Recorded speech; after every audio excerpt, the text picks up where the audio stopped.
Hai para Sundaners, kumaha kabarna damang sadayana dengan saya si Otong kembali lagi di channel Ningali Film. Pada episode kali ini kita akan membahas alur film yang bertemakan tentang ninja. Film ini berjudul Ninja Assassin yang rilis pada tahun 2009 lalu. Film ini menceritakan kehidupan para ninja di zaman modern seperti saat ini. Dan ternyata masih ada klan ninja yang tersembunyi dan masih eksis bekerja sebagai pembunuh bayaran sejak ribuan tahun lalu hingga saat ini. Untuk teman-teman yang suka dengan konten di channel ini, jangan lupa subscribe dan nyalakan lonceng notifikasinya. Dengan begitu, kalian tidak akan ketinggalan dengan video-video terbaru di channel ini. Dan tidak usah berlama-lama lagi, mari kita mulai ceritanya.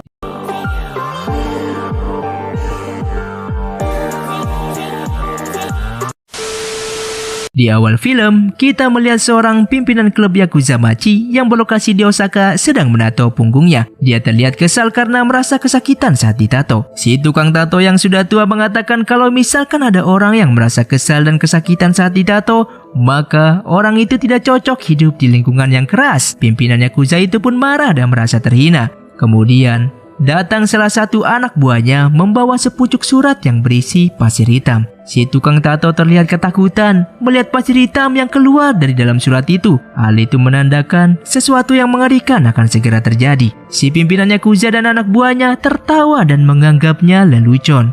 Si pria tua itu menceritakan kalau dulu seseorang juga menerima amplop yang berisi pasir hitam yang sama. Lalu, kemudian hal mengerikan terjadi. Mereka muncul dari balik bayangan dan semua orang pun tewas. Si kakek tua kemudian menunjukkan bekas luka di dadanya. Terlihat bekas luka itu di dada bagian kiri. Pria tua itu mengaku beruntung karena jantungnya tidak seperti orang kebanyakan dan terletak di dada sebelah kanan.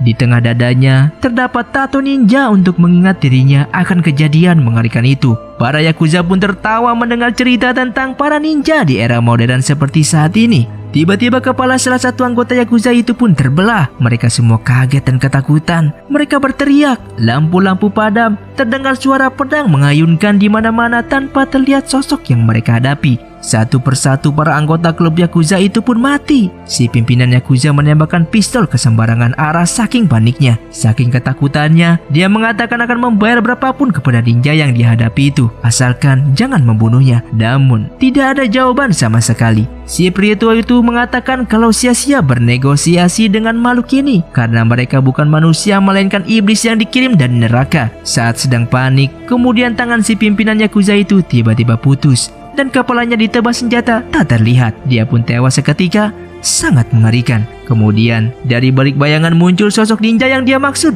Ninja itu berjalan mendekati si pria tua itu dengan mata yang dingin. Sang ninja tanpa basa-basi langsung menebas si pria tua itu.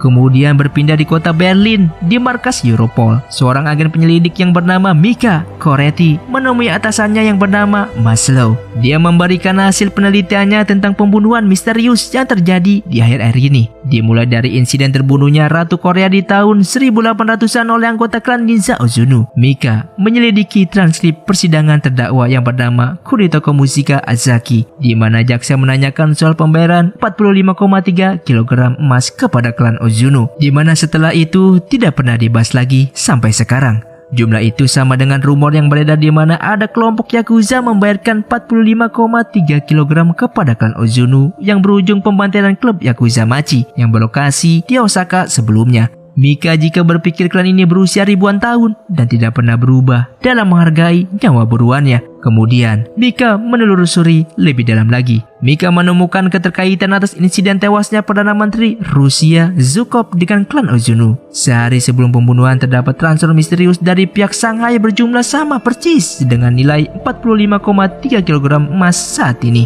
Mika mengatakan kalau klan Ozunu bukanlah mitos tetapi nyata. Klan itu menculik anak-anak jalanan dan dilatih mereka menjadi mesin pembunuh. Maslow merasa semua hal ini tidak masuk akal. Dia belum bisa mempercayainya. Kemudian berpindah di sebuah lokasi penyewaan mesin laundry. Terlihat seorang pria yang sedang mencuci pakaian dan di sampingnya ada seorang wanita yang mencoba meminta bantuan kepada pria itu. Saat pria itu mendekatinya, dia bertanya, "Kamu dari klan mana? Sedang apa kamu di Berlin?" Sang wanita terlihat kaget, kemudian langsung menyerang si pria dan terjadilah pertarungan di sana menggunakan pisau kecil. Lalu saat pemilik laundry memeriksa keadaan, dia menemukan hal aneh di salah satu mesin laundry miliknya. Keluar darah dari dalam mesin laundry, terdapat tubuh manusia yang tewas di dalamnya. Kembali ke tempat Mika dan Maslow terlihat makan siang bersama di pinggir jalan. Maslow mengatakan kalau dia telah menyelidiki lebih lanjut temukan Mika atas tewasnya Perdana Menteri Rusia beberapa tahun lalu. Dengan informasi jaringan KGB Rusia miliknya, dia menemukan sebuah laporan milik agen KGB berpangkat tinggi yang bernama Alex Sebatin. Laporan itu membahas kemungkinan beberapa pembunuhan politik dilakukan oleh jaringan kuno yang canggih yang disebut 9 klan.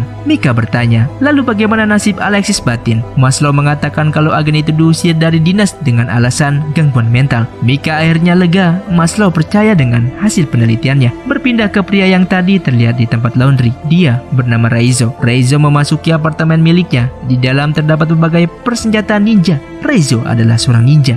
Di dalam apartemen, Reizo teringat dengan masa lalunya saat pimpinan klan Lord Ozunu memperkenalkan dirinya saat masih kecil di hadapan anak-anak murid klan Ozunu lainnya. Di memori yang lain terlihat Lord Ozunu menyuruh para murid untuk menguasai tubuh mereka. Rasa sakit, lapar, haus, termasuk anggota tubuh, darah, dan kulit adalah hal yang harus dikuasai. Kemudian Ozunu terlihat menyayat telapak tangannya dengan pisau. Lalu kemudian dia menggenggam tangannya dan mengucapkan beberapa mantra ninja. Lalu saat dibuka, luka sayatan di telapak tangannya telah hilang, sembuh dengan sendirinya. Itulah kekuatan klan Ozunu. Itulah jalan ninja mereka. Siang harinya terlihat Reizo telah berhasil menumpukan temannya di dalam sebuah pertarungan. Ozunu mengatakan kalau hidup adalah pertempuran. Reizo yang tadinya anak jalanan yang dibuang orang tuanya, dia berjuang bertahan hidup hingga akhirnya bisa menang. Karena dalam pertempuran saat melawan musuh harus tanpa keraguan atau belas kasihan. Untuk bertahan harus belajar untuk tidak takut. Reizo dewasa selalu berlatih menguasai tubuhnya. Kemudian memori kembali ke masa lalu di mana Reizo kecil harus berjalan di lantai khusus agar bisa berjalan tanpa suara. Saat Reizo kecil gagal dan lantai itu mengeluarkan suara, Ozunu kemudian memukul kaki kecil hingga berdarah-darah. Malam harinya, Reizo kecil tidak bisa tidur karena kesakitan. Lalu, terlihatlah salah satu teman Reizo yang bernama Kiriko mengobati luka-luka di kaki Reizo. Luka-luka itu masih membekas hingga Reizo dewasa.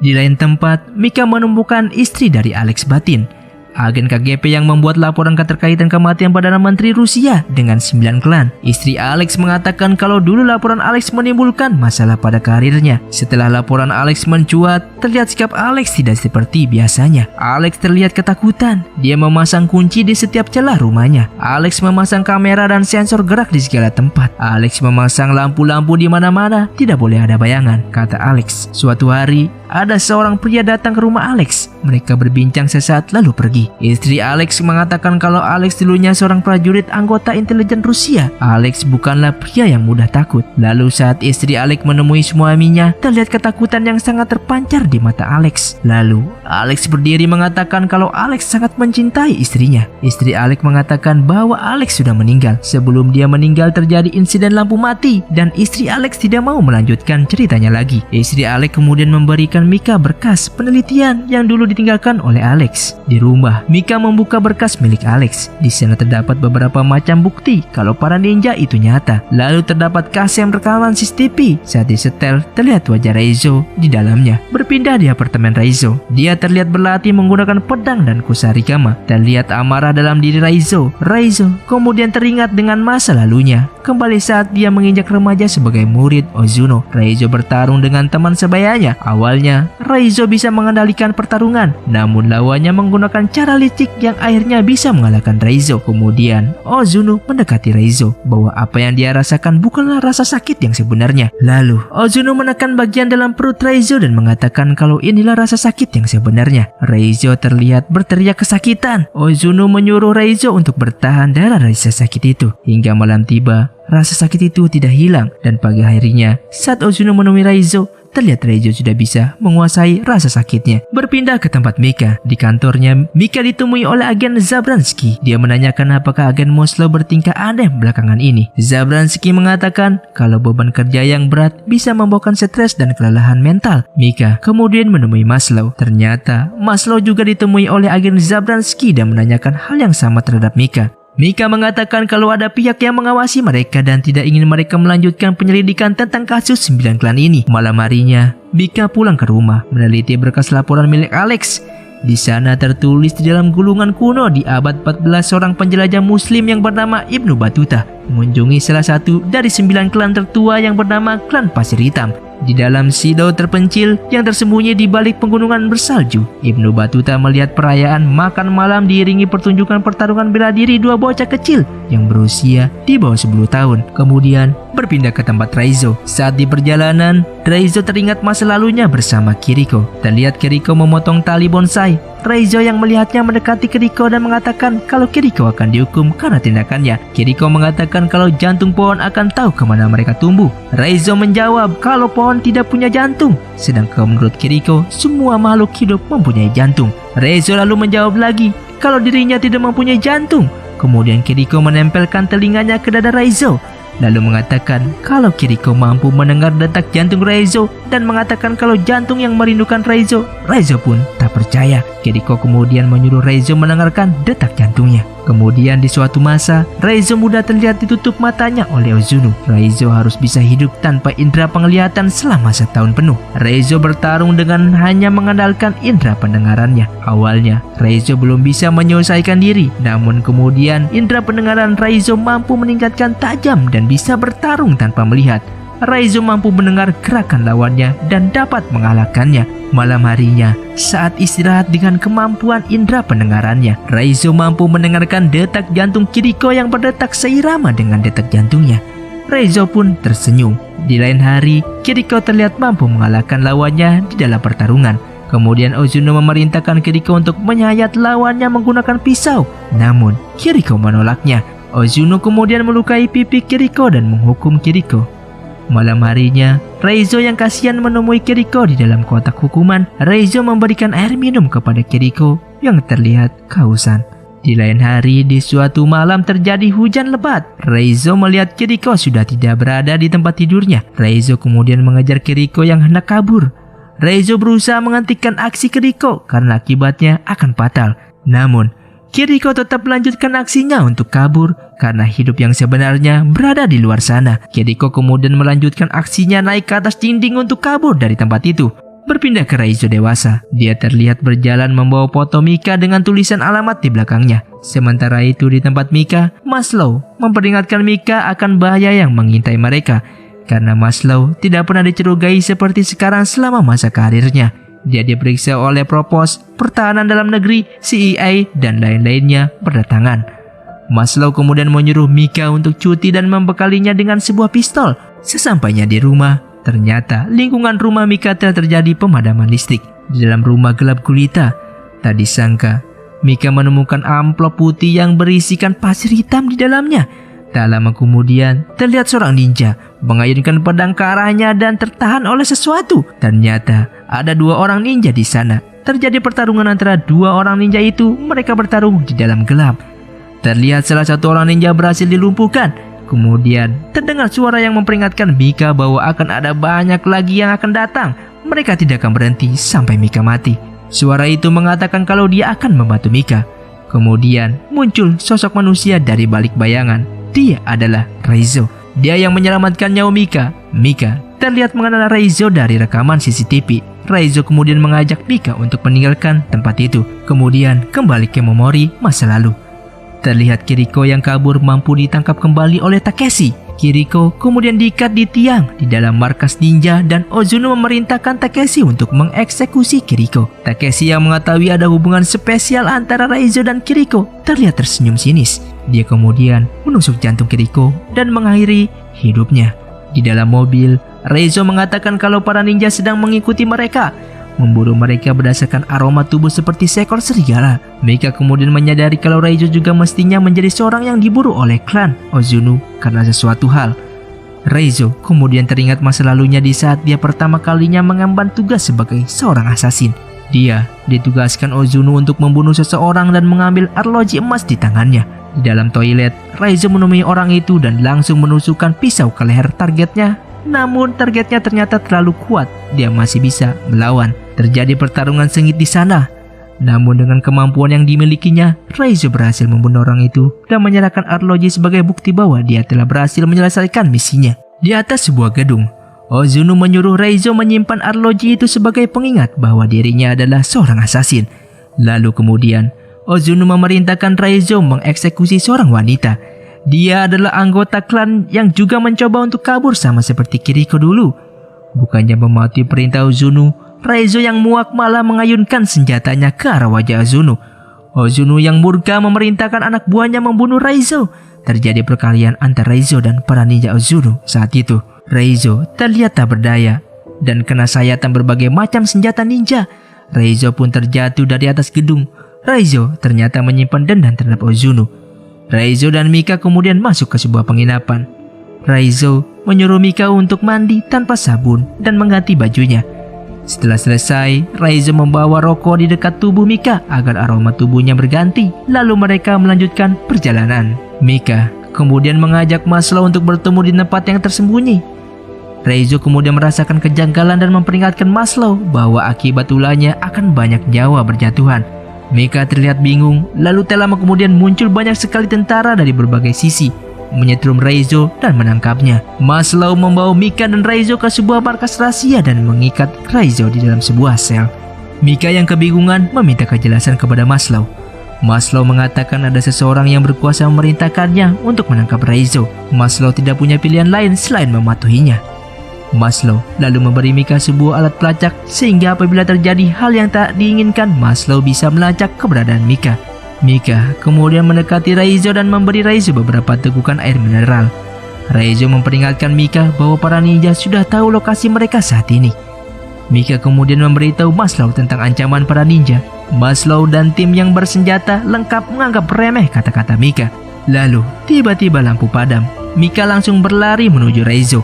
Di dalam kegelapan, para tentara berusaha mencari tahu apa yang terjadi. Di atas mereka telah bersiap para ninja menyerang para tentara itu. Satu persatu tentara itu tumbang diserang oleh para ninja yang bergerak dalam gelap. Para ninja juga terlihat menyerang tentara yang ada di dekat Mika.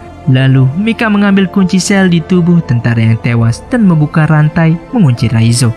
Terlihat sosok bayangan memasuki ruangan Raizo. Tepat waktu saat tangan Raizo berhasil dibuka kuncinya. Dia bisa menghabisi ninja di dekatnya. Saat Raizo dan Mika berjalan keluar ruangan, terdengar senyap sekali. Raizo kemudian menyuruh Mika menunggu dan Raizo pun menghilang dalam gelap. Terdengar suara pertarungan tetapi tidak terlihat sosok Raizo. Lalu kemudian muncullah Raizo dan seorang ninja bertarung. Raizo berhasil melumpuhkan ninja itu. Di lain tempat, Maslow berjuang menyelamatkan diri dari serangan para ninja. Raizo kemudian menyuruh Mika mengambil mobil yang berada di dalam parkiran. Saat Mika pergi, muncul puluhan ninja dari balik bayangan dan mereka pun bertarung. Raizo melawan puluhan ninja klan Ozunu. Raizo terlihat mampu menghindari setiap serangan-serangan yang ada. Dia menghabisi para ninja itu satu persatu. Dengan kemampuan bertarung ninja berskill tinggi, Raizo masih sanggup bertahan. Kemudian terlihat semakin banyak lagi ninja berdatangan. Raizo yang mulai kelelahan terlihat terluka oleh sabetan pedang. Raizo melompat menghindari serangan para ninja. Di tempat lain, Mika yang sudah berada di dalam mobilnya mendengar suara-suara aneh yang selalu muncul. Pisau ninja menembus kaca di mobilnya. Dia pun menginjak pedal gas dengan panik. Di perjalanan, Mika dihadang oleh banyak sekali ninja dan beruntung Mika berhasil lolos keluar dari gedung itu. Di tempat Raizo, dia terluka mencoba menyelamatkan diri dan melompat keluar dari gedung. Raizo berlari di jalanan kota Berlin. Para ninja masih juga mengejarnya. Terjadi pertarungan di jalanan. Seorang ninja berhasil merobek perut Raizo. Raizo pun tumbang. Lalu muncullah Mika menabrak ninja itu. Mika kemudian menyelamatkan Raizo. Mika bermaksud membawa Raizo ke rumah sakit, namun Raizo menolaknya. Mika kemudian membawa Raizo ke dalam sebuah penginapan. Raizo terbaring tak berdaya dengan luka di sekujur tubuhnya. Lalu kemudian dari luar penginapan, Mika melihat beberapa bayangan memasuki ruangan tempat Raizo terbaring. Pagi harinya, kepolisian datang berbekal alat pelacak milik Mika dan hanya menemukan Mika terduduk sendirian. Para ninja membawa Raizo pergi.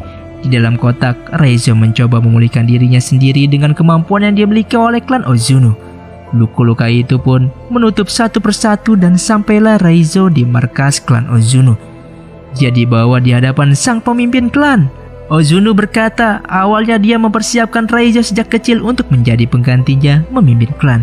Namun sekarang akibat ulah Raizo, Ozunu berniat mengeksekusi Raizo karena telah mempermalukan nama baik klan. Malam harinya, Raizo terlihat diikat di sebuah tiang bersiap untuk dieksekusi. Ozunu terlihat menekan perut Raizo untuk menyiksanya. Raizo sampai muntah darah. Takeshi menyadari kalau Raizo membawa alat pelacak yang diberikan kepada Mika sebelumnya.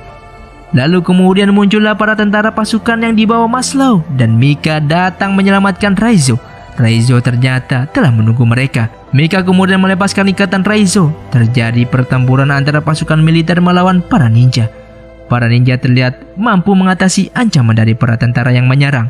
Lalu Takeshi memasuki sebuah ruangan. Di dalam sudah terdapat Raizo dengan 2 pedangnya siap bertarung. Takeshi menyuruh 4 rekannya menyerang Raizo. Lalu terjadi pertarungan ninja tingkat tinggi. Raizo terlihat sanggup menumbangkan mereka satu persatu. Lalu kemudian giliran Takeshi yang melawan Raizo. Takeshi terlihat cukup kuat. Mereka berdua bertarung di antara kobaran api. Raizo mengingat bahwa yang mengeksekusi Kiriko adalah Takeshi. Raizo terlihat marah dan menyerang Takeshi bertubi-tubi. Takeshi yang tak berdaya akhirnya tewas di tangan Raizo. Raizo kemudian berjalan mendekati Ozunu, dan pada akhirnya Raizo pun bisa berhadapan langsung dengan Ozunu. Ozunu terlihat mampu menghilang dalam gelap dan menyerang Raizo dari arah yang dia tidak ketahui. Raizo mengambil sebuah pedang dan mencoba untuk melawan Ozunu. Terjadilah pertarungan ninja yang sangat brutal antara Raizo dan Ozunu. Meskipun penuh dengan luka, Raizo masih berusaha terus bertarung dengan Ozunu. Di saat Raizo akan menyerang, Ozunu kembali mampu menghilang di dalam gelap, dan dengan kecepatan ninja miliknya, Ozunu mampu menjatuhkan Raizo. Di saat Ozunu akan menusuk Raizo, Mika menembaknya dari belakang. Raizo menyuruh Mika untuk berlari, namun terlambat. Ozunu terlihat menghilang di dalam gelap dan muncul di belakang Mika, dengan mudah menusuk Mika tepat di jantungnya. Melihat Mika tumbang, kali ini Raizo dengan kecepatan ninjanya mampu menghilang di dalam gelap dan menyerang secara bertubi-tubi sampai lengan Ozunu pun terputus. Ozunu yang sudah tak berdaya kemudian langsung dieksekusi oleh Raizo. Raizo pun mampu mengalahkan Ozunu. Lalu Raizo mendengar detak jantung Mika. Raizo pun membopong Mika keluar dari bangunannya itu. Raizo mengatakan kepada Maslow bahwa Mika baik-baik saja. Mika memiliki jantung yang spesial yang berada di sebelah kanan dadanya. Tidak seperti manusia pada umumnya, Mika pada akhirnya bisa siuman. Di siang harinya, di tempat persembunyian klan Ozunu saat api sudah padam, Raizo terlihat sendirian di markas Ozunu. Raizo melihat ke arah tembok yang dulu dinaiki oleh Kiriko untuk kabur. Raizo kemudian mengikuti jejak Kiriko memanjat tembok itu. Di atas tembok, Raizo melihat pemandangan yang sangat indah di antara pegunungan yang menjunjung tinggi. Raizo akhirnya bisa menghirup udara kehidupan yang sebenarnya seperti yang Kiriko janjikan dahulu. Dan berakhirlah alur film ninja Assassin ini. Awalnya Mimin kira film ini hanyalah film ninja biasa, namun ternyata luar biasa. Aksi-aksi dan alur cerita yang disajikan mampu membuat adrenalin kita bergejolak. Disarankan untuk menonton langsung filmnya agar bisa merasakan sensasi kengerian para ninja guys. Silahkan subscribe channel ini agar kalian tidak ketinggalan setiap keseruan yang kami hadirkan. Jangan lupa buat subscribe dan nyalakan loncengnya agar kalian tidak ketinggalan setiap keseruan dari kami. Saya pamit urang dari ningali film Si Otong, undur diri dan salam Sundaners.